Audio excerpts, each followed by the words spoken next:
Head coach Skip Holtz. And Skip, I know there were a lot of things. The turnovers obviously hit us tonight, but I thought really up front it started with the inability to protect Aaron Allen and give him some time to throw the football. Yeah, I I thought we came in with a very similar plan that we had a week ago to be able to run the ball, and we were running the ball rather efficiently in the first half. We put the ball on the ground. Uh, I believe three times. I think all three fumbles were in the first half. The two interceptions were in the second half.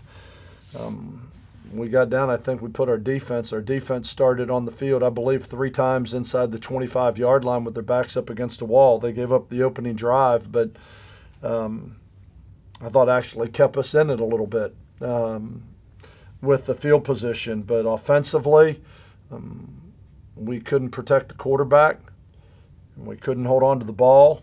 Um, it was a poor performance offensively. It was a very poor performance. I give Southern Miss an awful lot of credit. I think they played hard and they made the plays they needed to play to make down the stretch. I think the bottom line, the difference in this game, they came up with some big plays and we turned the ball over. You know, it was really unfortunate. I felt like early, the game plan early to run the ball and kind of be smart with what we did with our quarterback.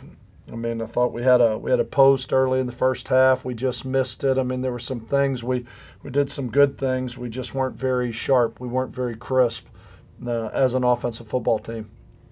And then in the second half, we just went three and out, and the defense kept making some stops for us, but then ended up giving up a couple big plays. I think they had three. I think they had three scoring passes, two scoring passes, a big play post, and the play at the end, which I definitely think became the dagger. So I was disappointed in the way that we played as an offensive football team and some of the big plays we gave up as a defense. Let's talk a little bit about trying defensively to prepare for what you face tonight. Obviously, they've only done that for one game, and it is not something that you see in college football very often. No, I mean I think they did what they feel like they needed to do to give their team a chance to win.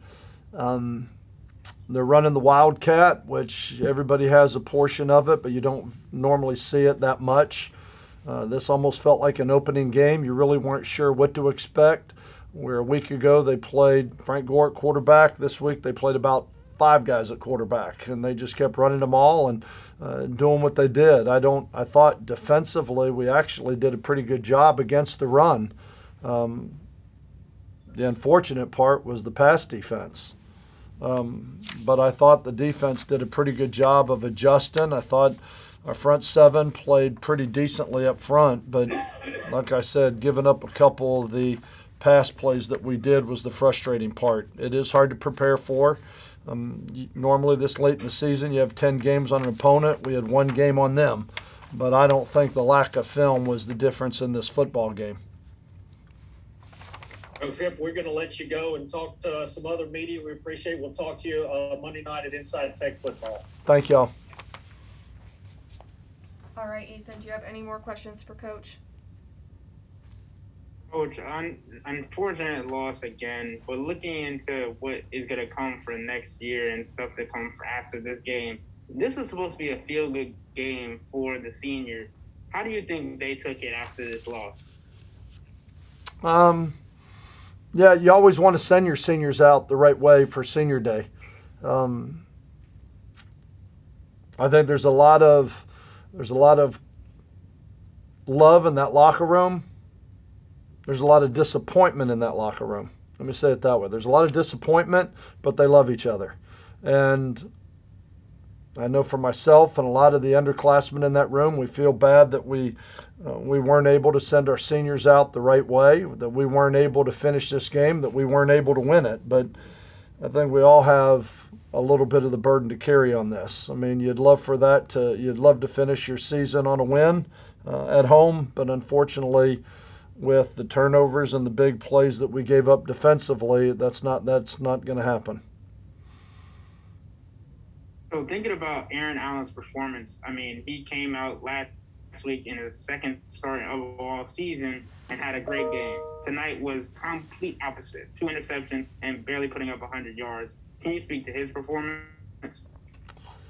Yeah, I think he missed a couple things early. I talked about, he missed a post early that was open. He just overthrew it. He missed a couple things early. But then in the second half, he didn't have a lot of time. When it became a little bit more, we were down 2 scores and having to throw the ball, and we put the ball in his hands. He just underthrew a screen pass that ended up getting intercepted and taken in for a touchdown.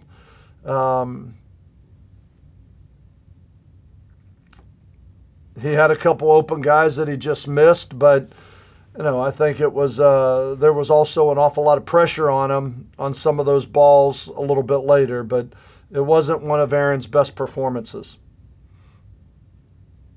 So thinking about the offense as a whole, thinking about how this team took a step forward last week and kind of took 3 steps back this week, what is the mindset and morale for next week against the Rice in the final game of the season? I'll be able to tell you Sunday when I get the team back. Right now, like I said, they're disappointed.